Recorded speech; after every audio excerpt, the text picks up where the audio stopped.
بہت ساری چیزوں کو خود بخود مشکل کر لیتے ہیں۔ ٹی وی پہ خبر آتی ہے فیصل آباد کے دو بیل ہیں، بولو اور ڈولو، پتہ نہیں کتنے من ان کا وزن ہے۔ ان سے پوچھا جا رہا ہے کہ بولو ڈولو کھاتے کیا ہیں؟ تو کہتے ہیں بادام کھاتے ہیں، مکھن کھاتے ہیں۔ یہ جناب پتہ نہیں ان کو دودھ کتنے کلو روز پیتے ہیں، اور بولو ڈولو بیچارے سے خود نہیں چلا جا رہا، لگ ایسے رہ جیسے وہ خود کہہ رہے ہیں مہربانی کرو ہمیں ذبح کر لو، اب تو اٹھا بیٹھا بھی نہیں جا رہا۔ او خدا کے بندو، دین کی اصل حقیقت کو سمجھو۔ یہ تو حضور نے فرمایا خوبصورت جانور لاؤ، یہ کس حدیث میں آیا ہے کہ اسے بادام کھلاؤ؟ آج لوگ انسانوں کو روٹی نہیں مل رہی اور جانوروں کو بادام کھلا رہے ہو۔ اس کے حصے میں جو اللہ نے شے رکھی ہے نا وہ چارہ ہے، اس کو چارہ کھلاؤ اور اچھے طریقے سے پیٹ بھر کے کھلاؤ۔ جانور کو پیٹ بھر کے چارہ کھلایا جائے تو جتنی اس کی طبیعت ہوتی ہے اس حساب سے وہ صحت مند ہو جاتا ہے۔ باقی یہ تو آپ کسی شخص کو اتنا کھلا دیں کہ اس کا پیٹ اتنا بڑا ہو جائے، پھول جائے، تو وہ بیچارہ تکلیف میں آئے گا کہ نہیں آئے گا؟ یہ کس قسم کا ماحول ہے؟ ایک بکرا بکا ہے لاہور میں، اور سیٹھوں نے شرطیں لگائی ہوئی ہیں، میں 5 لاکھ کا لایا ہوں تو میں 9 لاکھ کا۔ یہ کیا چکر ہوا؟ مجھے اتنا کھلایا جی اس کو فلاں چیز، یہ کس نے کہا ہے کھلانے کا؟ بادام کھانا کس حدیث میں آیا؟ کس صحابی نے اپنے بکرے کو بادام کھلائے؟ کس نے مکھن کھلایا؟ کس نے پیڑے کھلائے؟ بس کرو، عجیب تماشا لگ گیا۔ اور یہاں تو اتنی بری حالت ہو گئی ہے کہ عورتیں ناچنے لگی ہیں قربانی کے جانوروں کے آگے، بیبیاں بیچنے لگی ہیں۔ اللہ کے غضب کو آواز نہ دو۔ یہ قربانی ہے کہ ہر چیز کا، مذہب کی ہر شے کا مذاق بنا دیا ہے۔ جس دین نے عورت کی اپنی قربانی بھی ہو تو اس کو ذبح کرنے کی اجازت نہیں دی، مرد ذبح کرے گا۔ جو دین کہتا ہے کہ عورت ذبح نہیں کرے گی، وہ عورت بیچ سکتی ہے اللہ کے جانور؟ یہاں جس کا میں نے رمضان میں بھی کہا تھا، پھر بات دہراتا ہوں، سارا سال ناچتے گاتے ہیں، اور عید کا موقع آتا ہے تو 2-4 مولوی بٹھا کے وہ دین سکھانا شروع کر دیتے ہیں۔ کوئی پتہ ہی نہیں، کوئی خبر ہی نہیں۔ جس بوتل میں کل تک شراب بک رہی تھی اسی میں دودھ پلاؤ گے؟ جس برتن میں کل تک پیشاب تھا اس میں آج لوگوں کو شہد پلاؤ گے؟ بس کرو، یہ مذاق نہیں، یہ رسول اللہ کا دین ہے۔ نبی پاک سید عالم صلی اللہ تعالی علیہ وآلہ وسلم نے کوئی ذمہ عورت کے کوئی چیز نہیں لگائی ایسی جس میں اسے مردوں کے ساتھ شامل ہونا پڑے، اور عورت سمجھ ہی نہیں رہی کہ یہ اس کی تذلیل ہے، عزت نہیں۔ صابن بک رہا ہے تو ساتھ بی بی کھڑی ہے، شیمپو بک رہا ہے تو عورت اس کی جو ہے وہ ایڈ دے رہی ہے۔ یہ عزت ہے عورت کی؟ رسوا کر دیا تم نے ہر شے میں عورت۔ اب قربانی کے جانور بھی بی بی بیچے گی؟ غیرت کہاں گئی اس قوم کی؟ میرے رسول پاک سرور دو عالم صلی اللہ تعالی علیہ وسلم کو کسی نے آ کے کہا فلاں قبیلے کے لوگوں نے عورت کو سربراہ بنایا ہے، عورت کو آگے لگا لیا ہے، فرمایا تباہ ہو گئے وہ لوگ، انہوں نے عورتوں کو اپنے آگے پیشوا بنا لیا۔ جس رب نے عورت کو نبوت نہیں دی، امامت کرنے کا حق نہیں دیا، کس چکر میں لوگ پڑ گئے؟ 5 لاکھ کا جانور کس لیے لائے ہو؟ 5 لاکھ کا تفاخر کے لیے، دکھانے کے لیے؟ تو اگر 50,000 کا 60,000 کا بھی جانور لاتا تو اچھا آ جاتا، اور 50,000 کا جانور لائے تو 5 لاکھ میں کتنے آتے ہیں؟ بولے تو 10 جانور ذبح ہوں گے تو کتنے غریبوں تک گوشت جائے گا؟ کتنے گھروں کا بھلا ہوگا؟ ہر چیز کا چکر الٹا کر دیا گیا ہے۔ اور یہ صرف حج کے لیے ہوتی تو میرے رسول پاک ہر سال قربانی نہ کرتے، اور میرے نبی پاک قربانی دینے کا حکم۔ ایک اور بات بڑی لوگ پوچھنے لگے، کہتے جی گائے کی ہوتی ہے، بھینس کی بھی ہوتی ہے کہ نہیں؟ چلو جی اب نئی بات نکل آئی۔ حدیث پاک میں لفظ آیا اونٹ کا، نبی پاک نے فرمایا بکرا 1 سال کا، گائے 2 سال کی، اونٹ 5 سال کا۔ حدیث میں لفظ آ گیا اونٹ کا۔ اب کو بندہ کہے پہلے بتائیں نر کا کہ مادہ کا، تو میں کدھر سے آپ کو حدیث نکال کے دوں جس میں نر بھی اور مادہ علیحدہ علیحدہ ہو؟ حدیث پاک میں ذکر آ گیا دمبے کا، مینڈے کا۔ اب باقی جو سارے جاگ رہے ہیں نا، اب غور فرمائیں، باقی ایک بکرا ہے، ایک چھترا ہے، ایک دمبا ہے، ایک دیسی بکرا ہے، ایک پہاڑی بکرا ہے، تو علیحدہ علیحدہ لفظ کہاں سے نکال کے دیے جائیں؟ یہ ساری انواع ہیں، اقسام ہیں، نوع ہیں۔ اسی طرح بھینس بھی گائے کی ایک قسم ہے، امام اعظم ابو حنیفہ فرماتے ہیں النوع منہ، یہ اس کی ایک قسم ہے، نوع میں سے ہے، گائے کی نوع میں سے ہے۔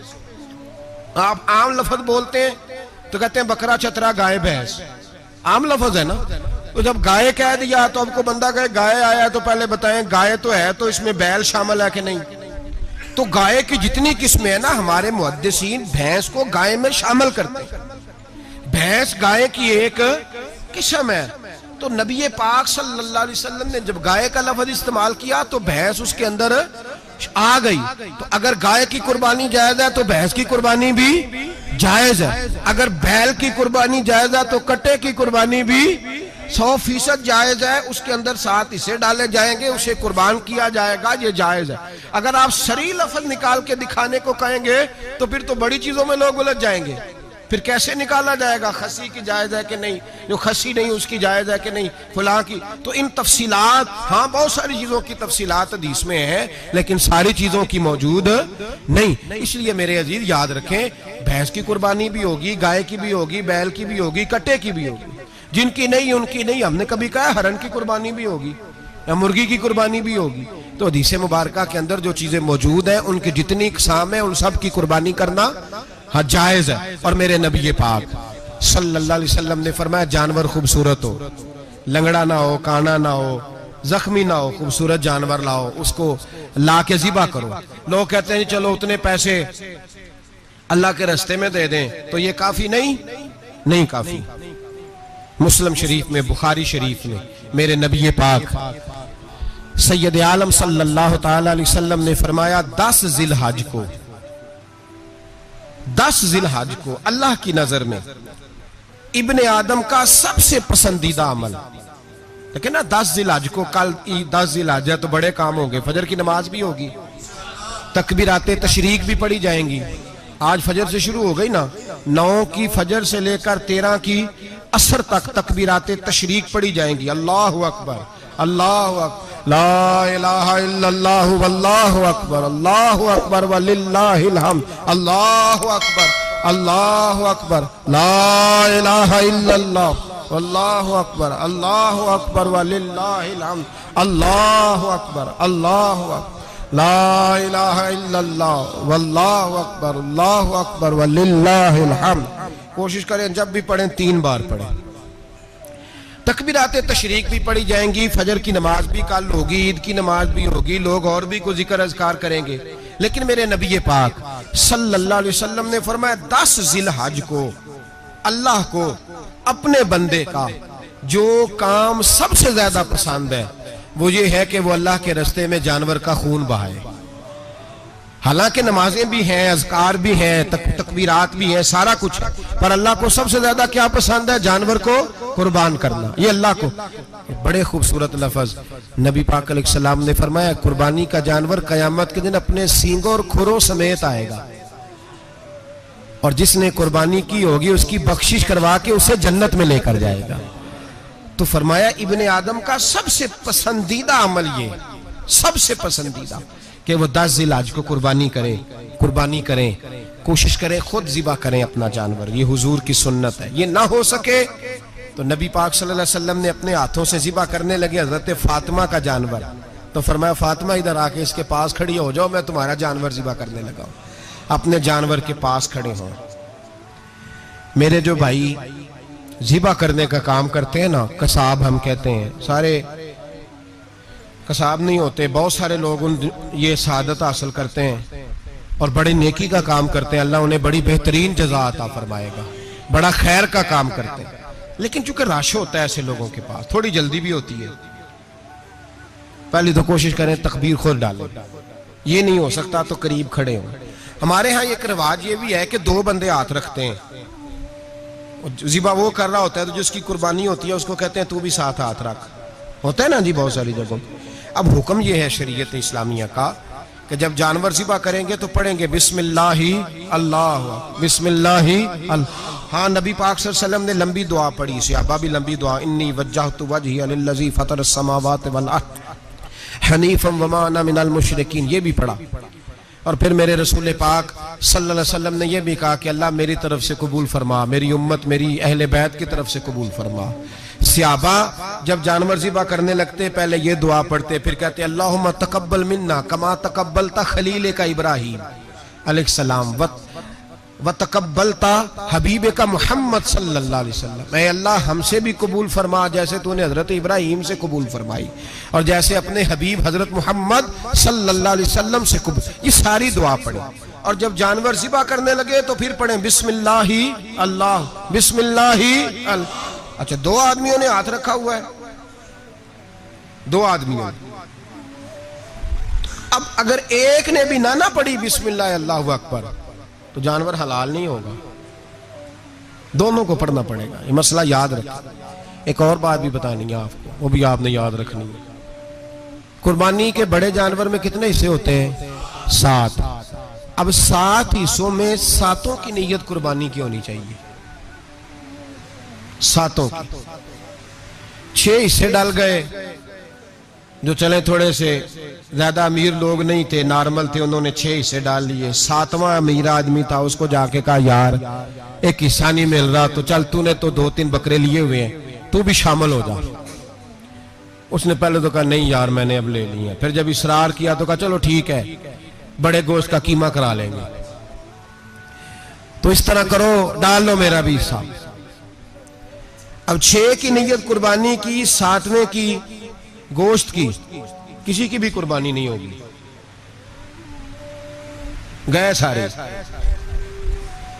اب اس کے لیے شرط کیا ہے کہ اس کو بھی آپ، اصل میں ہمیں مسائل نہیں آتے، نہ ہم سیکھتے ہیں نہ پتہ کرتے ہیں، پھر خرابی ہوتی ہے. اب اس سے کہیں کہ یار قربانی سے پہلے اپنی نیت کا اعادہ کر، اپنی نیت کا اعادہ کر، بتا کہ تیری نیت کیا ہے، اگر غلط ہے تو صحیح کر لے تاکہ سب کی قربانی تو بتا. یہ جو تو رکھ رہا ہے قربانی تو کس کی قربانی کر رہا ہے؟ دادا جی کے نام کی، ابا جی کے نام کی، اپنے پیر کے نام کی، استاد کے نام کی، یا رسول پاک صلی اللہ علیہ وسلم کے نام، نبی پاک کے نام کی؟ اس سے پوچھیں اور جو وہ نیت بتائے اس نیت کی دعا ہوگی، اس کی طرف سے کہا جائے گا اے اللہ اس کی طرف سے اسے قبول. میری بات کی سمجھ آ رہی ہے میرے عزیزوں کو؟ اور اس ارادے کے ساتھ قربانی، اگر ایک کی بھی نیت خراب ہو گئی تو مسئلہ بگڑ گیا. اس لیے ان مسائل کو، اور نبی پاک کے نام کی جو قربانی ہوگی سبحان اللہ. میں کرامات کا زیادہ قائل نہیں، ہم کرامات کے نہیں کیفیات کے قائل ہیں، کیفیات کی. اور دین ویسے بھی لفظوں کا نام نہیں کیفیت کا نام ہے. میرے حصہ فرمایا کرتے تھے ہم کرامت سے زیادہ کیفیت کے قائل ہیں. اگر مرید ساری زندگی کرامتیں سناتا رہے اور کبھی اسے مدینے جانے کا شوق ہی پیدا نہ ہو، کبھی نبی پاک کے نام پہ آنسو نہ آئے تو پھر کرامت کا فائدہ نہیں، کیفیت تو ملی نہیں اسے. ہم کیفیت، اسی طرح ہم نظرانے کے نہیں نظر آنے کے قائل ہیں.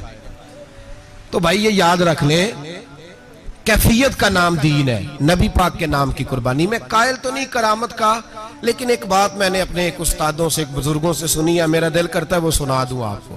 اور بزرگوں کا قول ہے اصل رنگ جو میں عرض کر رہا ہوں اسی رنگ میں اس کو رکھیے گا، اور جس حد تک میں بات کر رہا ہوں اسی حد تک رکھیے گا.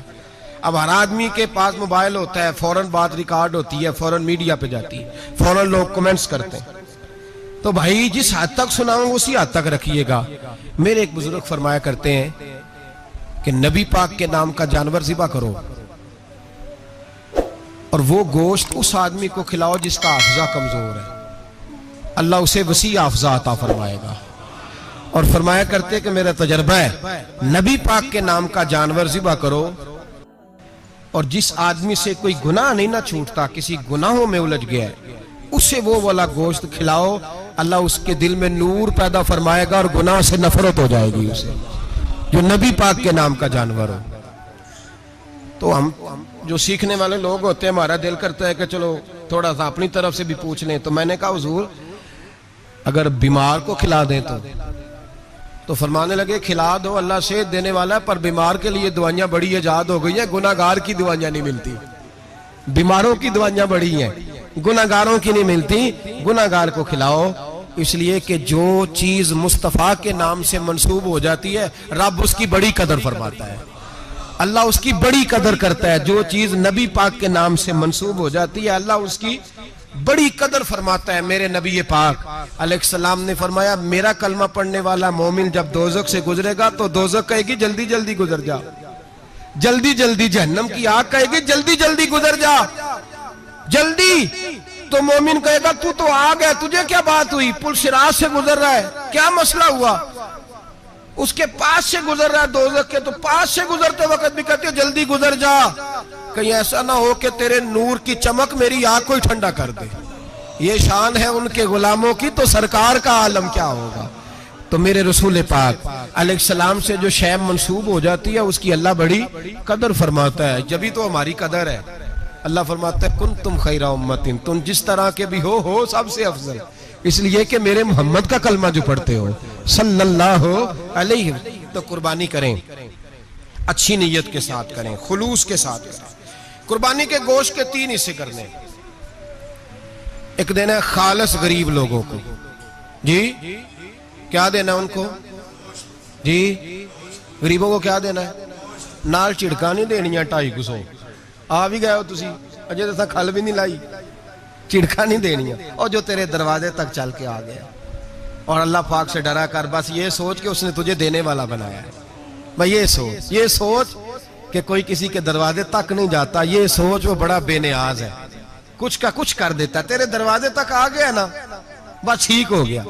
تو سمجھ کہ اس نے تجھے بڑی عزت دی ہے, تیرے دروازے تک شاپر لے کے آیا. جھڑکے نہ دے, اتے بہ جا, تو آ بھی گیا ہے, ایسے نہ کر, ایسے نہ کر بالکل. بس جو آ گیا ہے نا اس کو عزت دے, وقار دے. غریب کو گوشت دینا ہے, 7 جھڑکے نہیں دینی. اور اس کو بڑی عجیب بات ہے, چودھری صاحب بیٹھے ہوئے ہیں, 2 پنکھے چل رہے ہیں, اور انہوں نے جناب بڑا صوفہ رکھا ہوا ہے اور ٹپ میں گوشت رکھا ہوا ہے, اور غریب آدمی لائنوں میں لگے ہوئے ہیں. تھوڑی دیر کے بعد میں چائے پینی, بس کر یار بس کر, بے پرواہی وے ایک سجن دی جتھے کسے دی پیش نہ جاوے, انہیں تاجاں والے در در رولے تے منگتے ہیں تخت بٹھاوے. ڈر اس کی بے نیازی سے, دیکھ جو تیرے دروازے تک آ گیا, بس آ گیا, اتنا ہی کافی ہے, اتنا ہی کافی ہے, اور اسی پہ اکتفا کر. اور کسائی سے بھی میری گزارش ہے کہ فٹافٹ ذبح کرنا ہے, اگلے گھر بھی جانا ہے. جانور میں ابھی جان ہوتی ہے تو کھلڑی اتارنی شروع کر دیتے ہیں, یہ ظلم ہے. جس محبوب نے فرمایا ہے کہ جانور کے سامنے جانور ذبح نہ کرو, جنہوں نے کہا کہ جانور کے سامنے چھری تیز نہ کرو, انہوں نے تمہیں کیسے اجازت مل گئی ہو؟ بھائی کچھ نہیں ہوتا, اللہ خیر کرے گا. اور آپ بھی کسائی کی منت کریں, لڑائی نہیں کریں, گزارش کریں, کہیں ذرا ٹھہر جا یار, 2 منٹ ٹھہر, ٹھنڈا ہونے دیں اسے, ٹھنڈا ہونے دیں. زندہ آدمی کی کھال اتاریں تو کتنی تکلیف ہوتی ہے. اتنا ظلم میں نے دیکھا, اسی وقت اس نے لٹکا دیا, پیر کاٹنے لگ گیا, فٹافٹ نہ, ٹھنڈا ہونے دیں.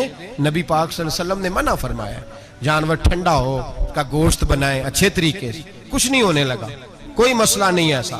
وہ جو ہمارے یہاں مشہور ہے نا, عید والے دن روزہ ہوتا ہے تو قربانی کے گوشت سے کھولنا ہے, روزہ کوئی نہیں ہوتا. بس اتنی بات ہے کہ اچھی بات ہے, مستحب ہے, اچھا فعل ہے کہ آپ سب سے پہلا کھانا قربانی کا گوشت ہی کھائیں. تو شوگر والے بیچارے کی شوگر لو ہوئی ہے, گوشت ملے گا 5 بجے, وہ تو مر جائے گا. تو کوئی ضروری نہیں, وہ کھانا کھائے جو گھر میں موجود ہے, ناشتہ وہ کرے, کوئی ایسی بات نہیں. گوشت بن جائے تو وہ کھا لے, کوئی روزہ نہیں. عید والے دن کوئی روزہ نہیں ہوتا, یوم عرفہ کا روزہ ہے, عید والے دن کا کوئی روزہ نہیں. بہرحال گوشت کے 3 حصے کریں. ایک خالص غریب آدمی کو, دوسرا رشتہ داروں کو, عزیزوں کو, پڑوسیوں کو, تیسرا گھر میں رکھیں, استعمال کریں, کھائیں. سارا گوشت گھر میں رکھنا بھی جائز ہے, اور سارا بانٹ دینا بھی. میں نے پچھلے جمعے بھی کہا تھا, پھر یاد کراتا ہوں, جو لوگ قربانی کرتے ہیں نا, وہ والے لوگ ہیں جن کے گھر میں آج بھی گوشت پکے گا. قربانی دینے والے وہ لوگ ہیں جو ہفتے میں ہر 3 دن گوشت کھاتے ہیں, پھل بھی کھاتے ہیں. تو آپ تو سارا سال کھا رہے ہیں, ہر جمعے والے دن 3 کلو بکرے کا گوشت آتا ہے. تو جو قربانی کا گوشت ہے وہ بانٹ دے, سارا غریب کو دیں.